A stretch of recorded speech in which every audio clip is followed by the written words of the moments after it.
G'day and welcome to the Genre Fiction Podcast. I'm Jack Roney. And I'm Harry Colfer. And Harry, introducing our special guest tonight is Jessica Mudditt. Jessica is the author of two memoirs, a podcaster, and also the founder of Hembury Books, a Sydney-based hybrid publisher. Her first book was self-published in 2021 and is called Our Home in Myanmar, 4 Years in Yangon, or Yangon. How do I say that? Yangon? Yangon. Yangon. Yuan. Her second book is Once Around the Sun from Cambodia to Tibet. It's a two-part series with Kathmandu to the Khyber Pass coming in 2025. Jessica is also a former journalist, having spent 10 years working in London before returning home to Australia. So, Jess, it's an absolute pleasure to chat with you on our humble little podcast. Thanks for taking the time to speak to us.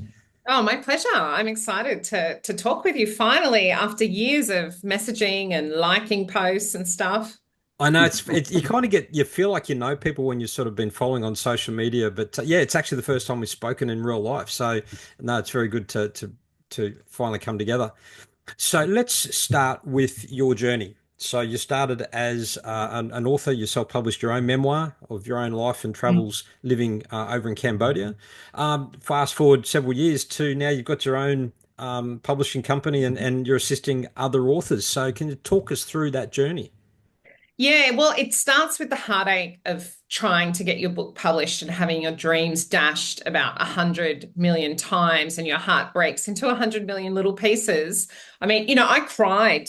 I remember vividly, like there was one time I was on holidays in the Philippines and I really thought I was in with a chance with my first book. And like I remember the moment I got that email and it was quite harsh. And so I just was so upset. And then you turn to plan B, plan C, plan D. And I didn't want to self-publish, but I realized I had to take matters into my own hands. Like I couldn't rest unless I published my book. And I remember thinking, oh, well, it will be a point of difference. Like it might at some point be something that someone's interested in if I'm doing media. I didn't know it would kind of take over my life. And I no longer take it personally at all. I absolutely see it as just the way the market is. And with my second book, I did pitch it to publishers, but only because, people say once you've done one book and you've proven that you can finish a book and, it was purchased. I thought it's worth trying as kind of as an experiment. And yes, it did get knocked back. I think I probably tried 10 times and felt that I'd kicked that dead horse enough. And I was very happy to keep control, like to know that my books were still in my own hands and I was a master of my own destiny. And yes, I would choose a publication date and things like that. And then I continued working as a journalist, always loving books just so much and everything to do with books. Like I fell in love with the self-publishing process. And then last year, my dad died, and I was still working as a journalist. And the very next day, I had this feeling where I was like, I have to try this business because life is going to pass me by. And dad would encourage me to do this. So I must do this. And so I named Hembury Books after my dad's furniture business, Hembury, and it was my childhood home as well. So I always, like I used to tag along with dad to the furniture stores. So now I'm having a crack at it. And that's really nice that you got that nostalgic reason behind the name of your company and the linkages to your dad. I guess my first question is, taking that major leap from being your own author to embarking on this journey of creating something yourself, your own publishing company where you can help other authors. That's a big jump. But obviously you felt that you had some skills to offer to help other people. What was kind of the trigger that led you to do that? Well, I wish I could actually take credit for what Hembury Books has become, but that's not correct. I said to myself, I'm going to be a ghostwriter. Like I wanted to surround myself with books every day. That's what I knew. And I set up Hembury Books and I got a website made and I just listed all the different ways I could help authors. And at the end, I honestly just tacked on, if you finished your book, but you don't know how to get an ISBN, I can help you with that. And without kind of realizing it, the way I was positioning myself as Hembury Books, that doesn't sound like a ghostwriter. Like, it's so weird. And so then I put it on Facebook, and by the end of the day, I had a couple of like clients people who were like, let's talk on the phone. Like, I can't get a publisher. And so it just went from there. And ghostwriting, that's a massive chunk of change to spend on. And I did, look for many, many clients, but I never did find someone who was willing to part with that much cash.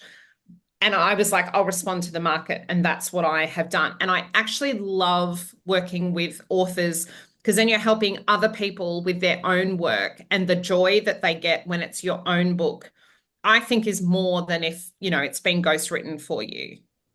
Would it be fair to say that the move from thinking, I can help other authors with ghostwriting, editing, helping them with, maybe for people who don't really understand the industry and are really struggling with that whole concept.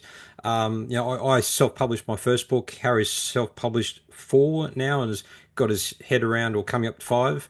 So, through trial and error, you start to learn the process and get more confident in it. But I'm sure there's a lot of people out there that are completely bamboozled by it. So would it be a fair point to say that that's kind of the reason why you started, was to help those people that would just didn't know where to start?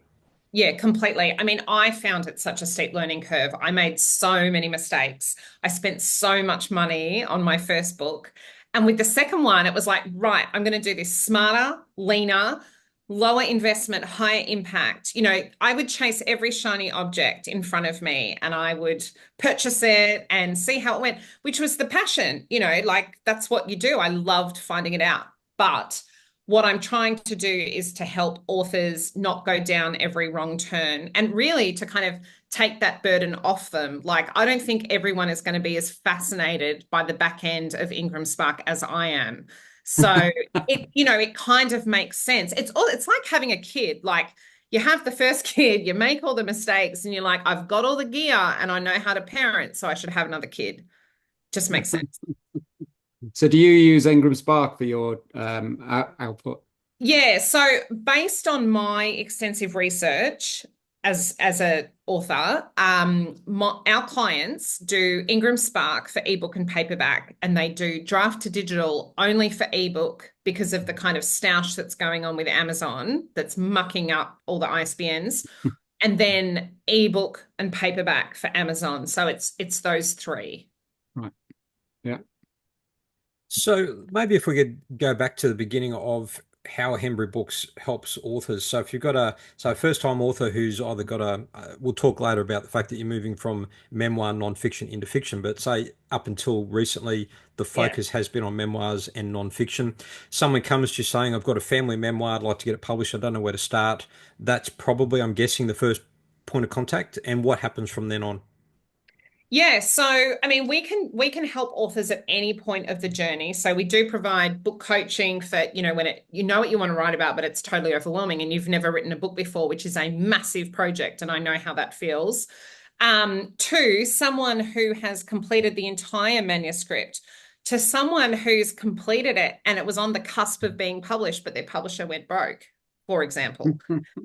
We can at any point like pick them up and help them and carry them over the finish line. And then what that goal is to set the author up for success, to have a career as an author, really, and to come back and write more books. So, they are presented with a book, like the proof arrives in the post at their house, and there is nothing further that they need to do except plan their launch and go, and the royalties go into their account every month. It's set and forget, because we've set up those accounts for them. And do you do marketing for them, or is that a separate thing? We are increasingly doing marketing because it's such a big piece. From the beginning, I've always recommended that they work with a publicist called Nicole Webb, who did the publicity for my second book. But not everyone, by the time you've invested in the costs of publishing your book, has the extra money for a publicity campaign, and everyone has different goals for their books as well. But marketing is so essential that now we had the book booster package is a marketing session with me, And like I've got one client, Kate, she's written an article that she's going to submit to news.com in a couple of weeks. So she sent that to me. I know how to pitch because, I was a journalist. And then she can start to repeat that. And it's like, Kate, get on TikTok. Like, she's a great speaker. She's really open about her journey with anorexia and schizoaffective disorder. People want to hear that authentic stuff on TikTok. And she's off. She's just off. There'll be no stopping Kate. So it's important because, like, you can have a beautiful book, but it's like, if a tree falls in the woods, did it make a sound? You have to, and marketing has to be fun and it has to be continuous. So find the things that you love. So I'm building a PDF every time. It's like the collective knowledge of all our authors. Someone finds a great idea, or like, you can go on this podcast, that podcast, find podcasts on Podchaser, and I'm putting it all into a PDF that our authors get. And I joke that I'll probably write a book, of all the tips. But yeah, it has to be. We're not distribution. We're not really playing in the bookstore area, but marketing, there's so many ways that you can and should and must market your book in 2024. So I'm just for anyone listening who's trying to get their head around your services, I kind of see what you're doing as more of a coaching service. You're guiding the author as opposed to a publishing house. Am I off track there, or would that be a fair call to say that you're providing them assistance to get them up and running? You're guiding you're holding their hand through the process of from start to finished product, and for those people who are struggling to get their head around that whole process. Would you agree with that, or do you see yourself more as a publisher? I see us as a modern day publisher. I know it sounds like an oxymoron to say our authors are self-published, right? Because that doesn't really make sense, but there's nothing self about it because they do not have to do anything except communicate their preferences. Would you like gloss or matte cover? What would you like the design to be inside and outside? I'll say, okay, draft the blurb of 250 words, send it to myself, send it to me. Meg and I will work on it. We'll send it back to you, and then we'll sign it off. And then we are actually going into the back end of all those publishing houses. And we do have a typesetter, cover designer. They're all Hembury Books people. We also have in-house editors. And so it's complete end to end. And then also to the point of marketing. So, whereas a publisher gets the finished manuscript, yes, it might be edited or whatever, but there's no consultation. But with us, it's like author-centric. So we are getting out of authors' ways since 2023. That's the tagline. So you tell me what you want and we'll make that creative vision come to life. We're like your wedding planners. You tell us what you want to happen on your wedding day, but we're not marrying you. You keep your rights. There's no ongoing financial relationship because you keep your royalties forever and we keep no royalties. And I think that is where a publisher that keeps no royalties, which is weird.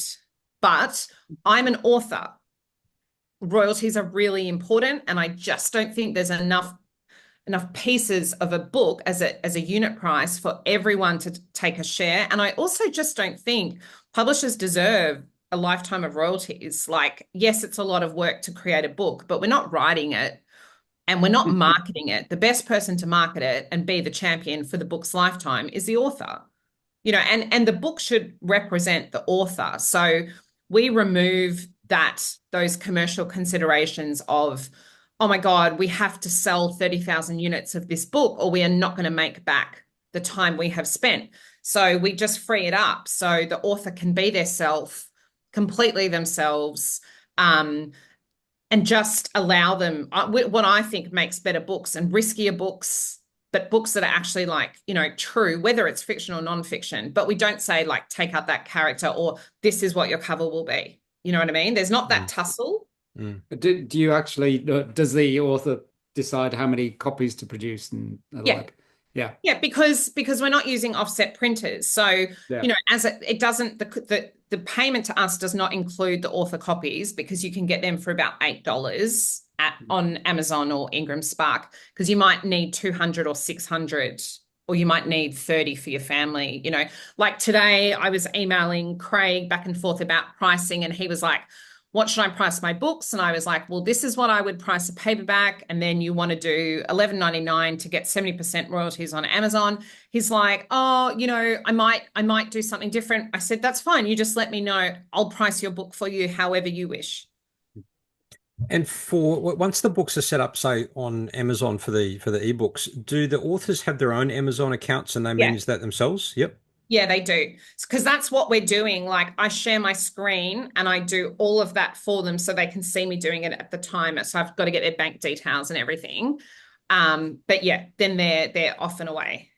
I really like that idea because it gives the authors their own freedom to start to research and learn about the back end of Amazon, things that they can do, running promos and campaigns, and it gives them it kind of empowers them to sort of have some ownership in how they can grow their own Amazon account. Totally. That's because I love real-time data on royalties. And, you know, that the author can see that is just fantastic, you know. And we try to, you know, champion all our authors, like on our social media. We have a virtual book launch on the day of their publication because their success is our success from the point of view of why would you choose Hembury Books? Because their authors do well. So, you know, definitely we want, and we stay in touch with everyone and like, you know, want to see how they're doing. I'm going to interview my first ever client, Holly Dean Johns of Holly's Hell. How is life 1 year after publishing your book? Her life has changed. It's amazing. And that's what we want to do. And for me as a business owner, my costs are not risky. Like I can say, if I publish 50 books in 2025, I know what my revenue will be. I can pay everyone. I'm not freaking out. I'm not making authors sad by telling them I know best. I don't think I do know best. This is a really subjective game, right? Yeah, I mean, obviously, having myself produced 5 books, not 50, but 5, it's not easy when you first start off. I mean, I've got the advantage of being tech savvy and also having a history in graphic design work. So cover designs, layout, stuff like that is something that I've got a lot of experience in. So that helps. I can understand the sort of how an author who's just completed their manuscript or starting out would see this massive wall of all of these sort of issues that they're going to run into, or they may not even realize they're there until they actually come to try and produce that book and go, oh, this is more difficult. Yeah, it can be overwhelming. There's also a lot of emotional barriers. Like I was talking to a new client today. Her book won her YA novel. I'm so excited to be doing fiction. In 2004, it won the Unpublished Manuscript Prize in South Australia. And it's still unpublished because she got so many rejections from publishers saying, one said they didn't like the first page and just all this stuff. And so she is now she's publishing it because she's just decided she can't rest until it's published. So I see Hembury Books as getting manuscripts out of people's bedside drawers around Australia and getting them out into the world. But here's a question for you, though. When you were producing your first book, you wanted to go with a traditional publisher. Why? I didn't know how good it could be. I just didn't know. Like I was newly arrived back in Australia. I'd been living in Asia until 2016, and I was pitching while I lived in Asia to the Asia Literary Agency and stuff. And I just didn't really know. And it wasn't until I was back that I started to think, and you know, it was 2016 as well. It's developed a lot more. And then I am that kind of person. I've always been self-employed. I've always been an underdog type. And I just knew, and I don't take no for an answer. And I just knew that being in control of my books was better for me. And also I put a lot of work into them. And I hate the idea of having a product, but it's like behind a black curtain. You can go on a podcast and then not know if the next morning or that week you've sold more books because you can't see the data. Yeah. So when you started Hembury Books, you explained before how it kind of organically developed. So you started by providing author coaching support services, and it kind of transitioned into full-blown helping people, giving them a leg up and helping them with the whole publishing process. So your initial focus was memoirs and non-fiction. Was there any particular reason for that? Was that because that was kind of your niche area? So that's where you felt it was a good place to start? Entirely. I mean, I was a journalist for 15 years and I have written two nonfiction memoirs. So I didn't feel that I could help someone as a book coach in that coach, edit, publish, because I was editing the books. I was doing everything, the formatting, because I did it for mine. It just didn't make sense. I didn't think that I could contribute to a fiction author. And then I was turning business away. My first question was always, oh my gosh, is it fiction or nonfiction? I'd kind of hold my breath. And it's so stupid to be turning business away. And now there's about 12 of us and we have the expertise. My editors absolutely have the expertise to handle fiction.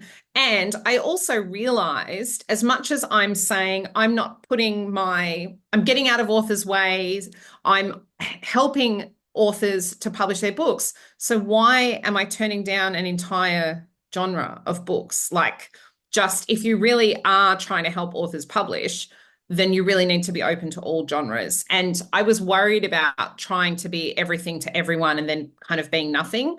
But what I'm sort of doubling down on is this facilitating the author's vision and not trying to interfere with that. Like, we have a very supportive professional team, but we defer to the author every time, unless it was a legal issue where there was a question of defamation. Like, I've had to not proceed with someone because she didn't have the money to get a solicitor to read her manuscript, which I was pretty sure was defamatory. We can't negotiate on that. But otherwise, that is the proposition. And that we're not, and again, yes, we're a hybrid publisher, but we keep no royalties. Most hybrid publishers keep just a fraction of the royalties and it's like a co-contributor payment arrangement. That for me is just too messy and it's going to lead to people feeling disappointed or there's a lack of transparency. Whereas I'm like, our prices are on the website.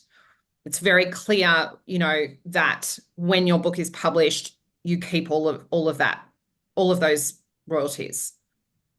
And I think where there's been some negative press, and we won't mention names, but there's been high profile cases recently of a particular hybrid publishing company where I think part of the arrangement was that part of the cost also included printing of us X number of books and promises around a certain amount of marketing, and authors were saying that they felt that they weren't being provided the services that they paid for.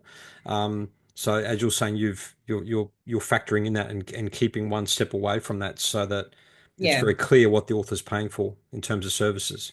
I've heard as well that I've heard terrible stories, by the way, not just the high profile ones, but just people not keeping their word. Like, every time the author got close to earning out their advance, the hybrid publisher would throw in another cost to keep it out of reach.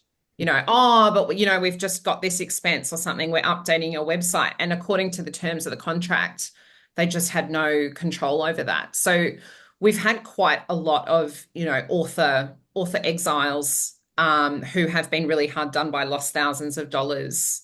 And only they're just trying to trust again, So I really want to delight them.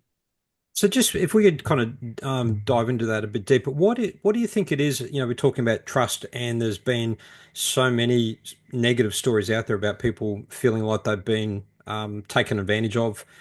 What do you think that is? What specifically do you think has been happening out in the industry? You've given some examples, but what's been happening where, we've heard of, they're called, sharks in the industry, and they've been taking advantage of unsuspecting authors. What type of behaviors have been occurring that's really tainting everyone with a negative brush and making it hard for someone like yourself who's trying to, you're providing a legitimate professional service, but there is this reputation and people are feeling a bit nervous? It's actually theft. There is a contract and the services are not being delivered and the money is being paid and people are going AWOL, like not answering their phone type stuff, not delivering what they said they would deliver. I've got covers that can't be used because they don't work. Like, they're not technically correct. I've heard of books that haven't been published on the publication day, after like $20,000 has been spent. And I think it's part of the stress maybe of like a bit of a broken business model in publishing that you are not, there's just too many people trying to share the revenue, I think. Mm. And, these inflated costs, or being required to pay for 1,000 books at a really high run, a really high cost, when you could just get them on Amazon, Mm. is maybe the business doesn't have a good business model and it's just trying to stay afloat, and it's the business owners really super stressed out, but they should never have got themselves into that situation in the first place, I think. I mean, with traditional publishers, 20% or less of the titles carry all of the rest that are actually profitable, and they keep the business afloat. And then with smaller publishing houses, they don't have the reach, they don't have the sales, bookstores are in decline. I just don't see that as sustainable. And I would also call out bookstores who are not doing good business practices as well. I've spoken to so many self-published authors, myself included. When you give that stock on consignment, you never hear from the store again. You have no way of tracking, there's no transparency, nothing. And that is really, and that is also, to me, preying on an author wanting the beautiful photo of their book in a bookstore, and they have no idea that they're just not good business practices. It's not digitized, there's no transparency. And I think that's really unfortunate too. But again, I think bookstores are also struggling to stay afloat, and no one rushes to pay invoices, right? If someone doesn't know that it's been sold, like it's not a fair arrangement. And so as much as people bag out Amazon, and you see all the time, support your local bookstore, don't purchase from evil Amazon. Amazon pay me every month. I don't need to chase them ever. It's all automated. The data is there in real time of my sales. I really have no complaints about Amazon. They fulfill the orders for me. The customers are happy because they get their books quickly. I'd like Australia to perhaps take a different attitude to Amazon. I think though the only thing that I would point out with Amazon is their margins. They do take a big cut for the Well, services they produce. Perhaps not on the ebook, but more to do with the print on demand stuff they do. Because basically, my experience is that I can sell a print on demand book of exactly the same file in the US and the UK far cheaper than I can do in Australia. Um, they're cheaper than Ingram Spark. I shied away from Ingram Spark probably for that exact reason. So Um, who distributes your books? Me, and Amazon, So how do you fulfill an order in the US? through Amazon. Yeah, So they're print on demand through the Amazon book. So the files that I create, I can load them up onto Amazon. The yeah. books get printed on print on demand directly, and so anything from the UK, US are done purely through print on demand from Amazon.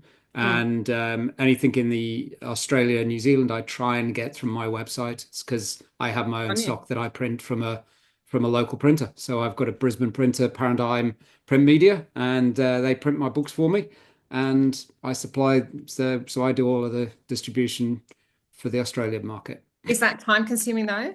I would love it to be more time consuming, Yeah. but I don't like the it post can office. be. Yeah. It can Yeah, be, yes. wow. I interviewed David Kadavy, who just has published How to Sell 100,000 Books, and he's got a warehouse of his books. Oh, wow. Yeah, that is one of the downsides that my wife points out to me is the boxes that are sort of stacked up. But I keep the print runs low, so I'll do Yeah.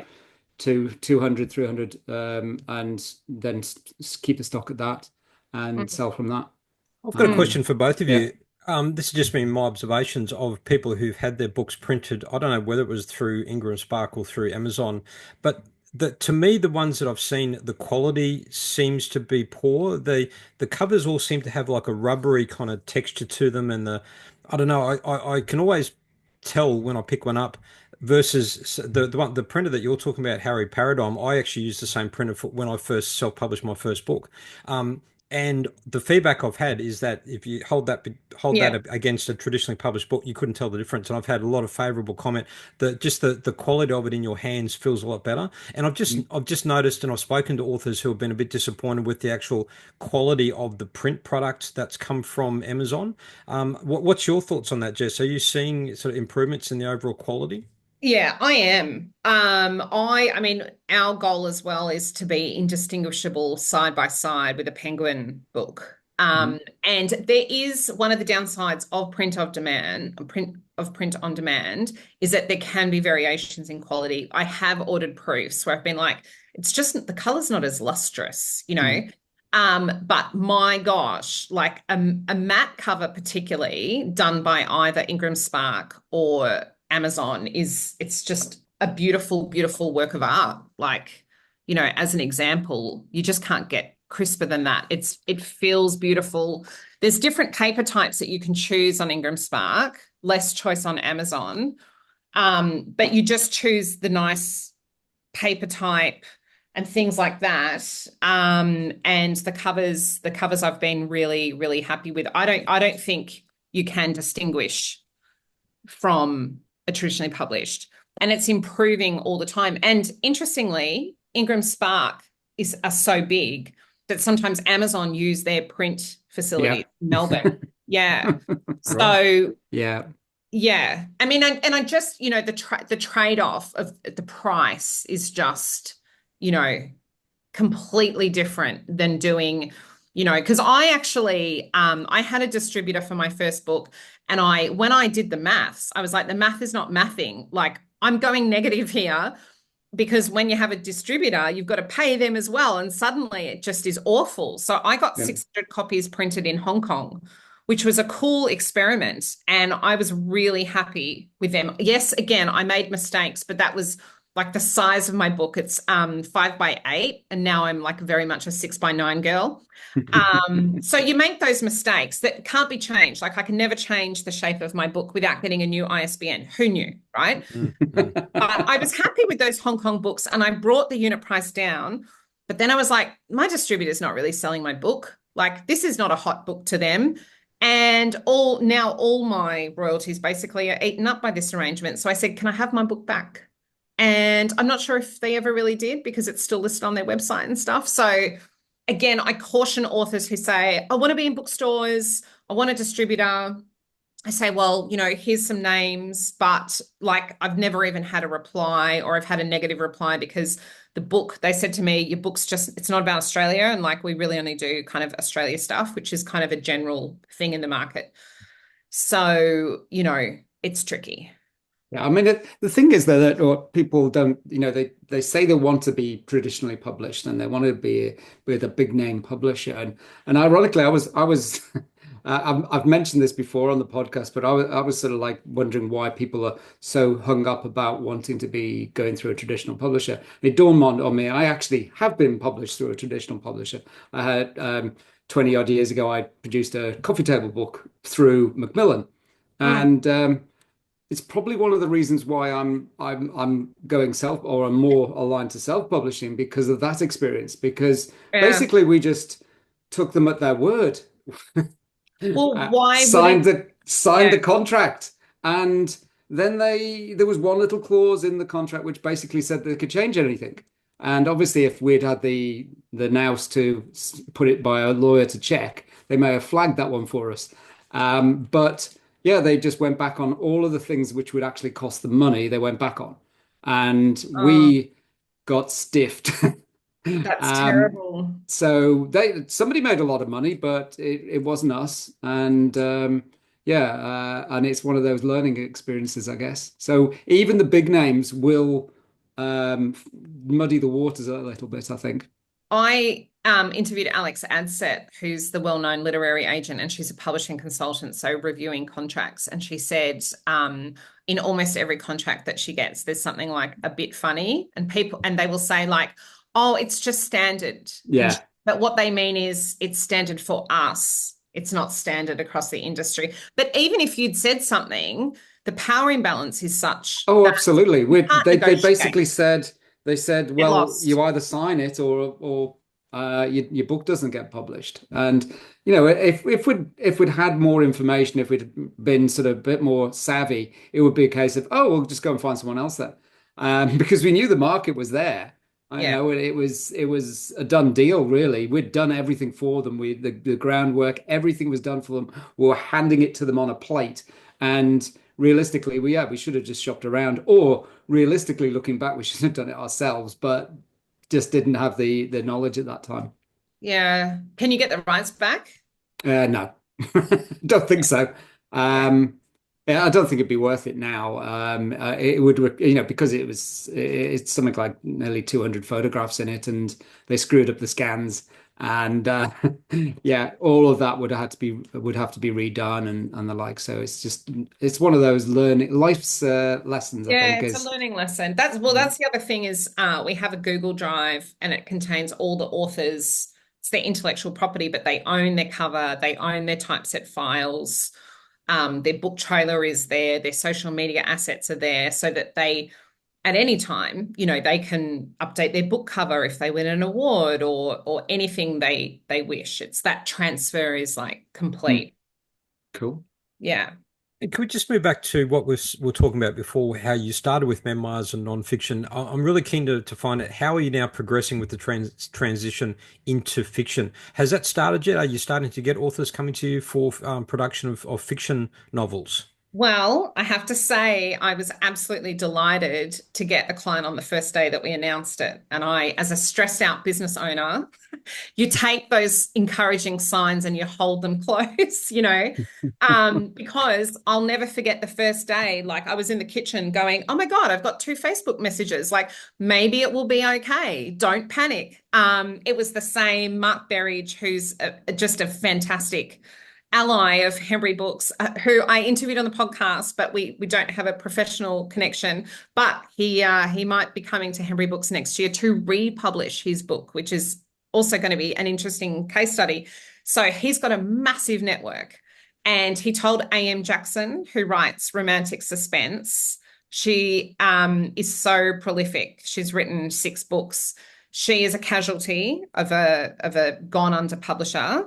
So she was ready to go. So we got these kind of broken files and stuff. And she's just a delight.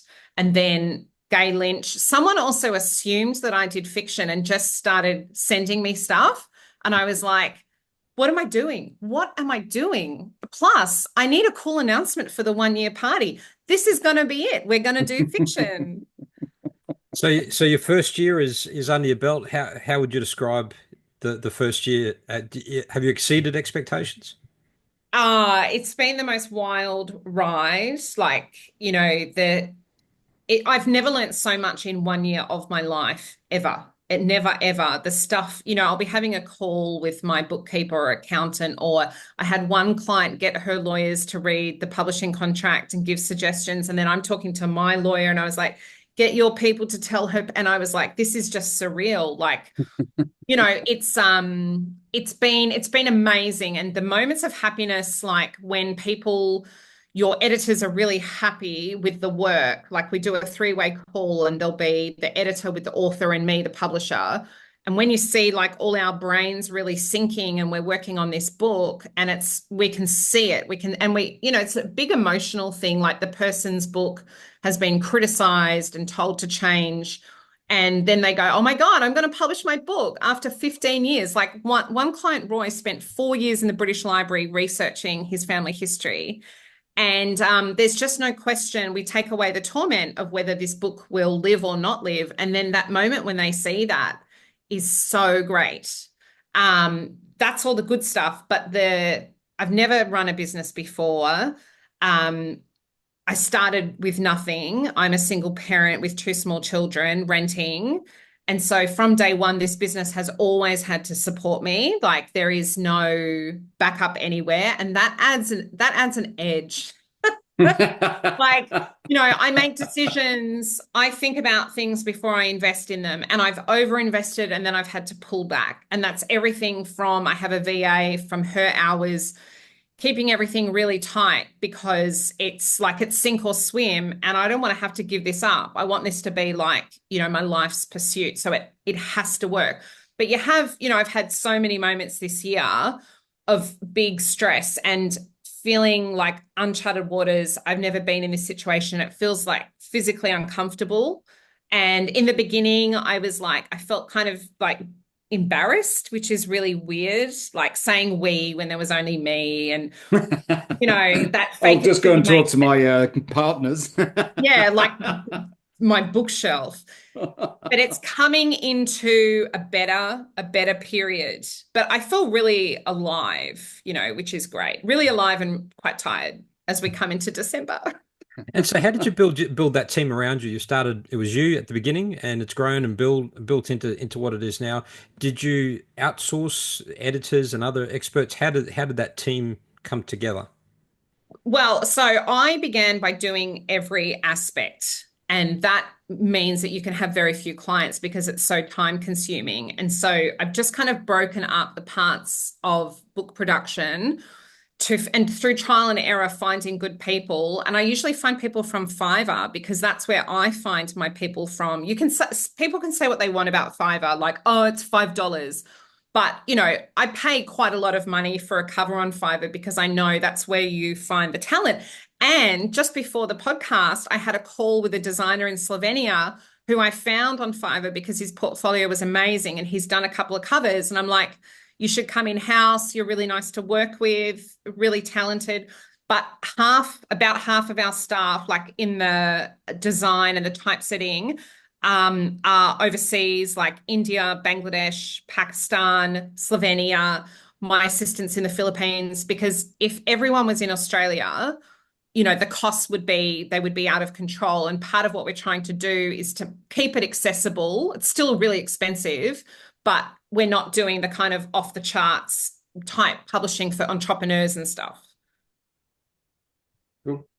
And just in terms of costs, I mean, how do you sort of position yourself so that authors are, again, as you said, you're very upfront with the fees.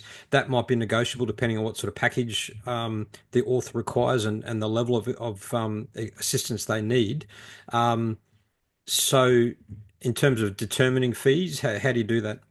Well, there's been one package until quite recently, and I add stuff to it that I would love as an author that I think is like a virtual book launch happens on the day of publication. It's a time investment from my part, draft the questions, send them, make the time, do the recording.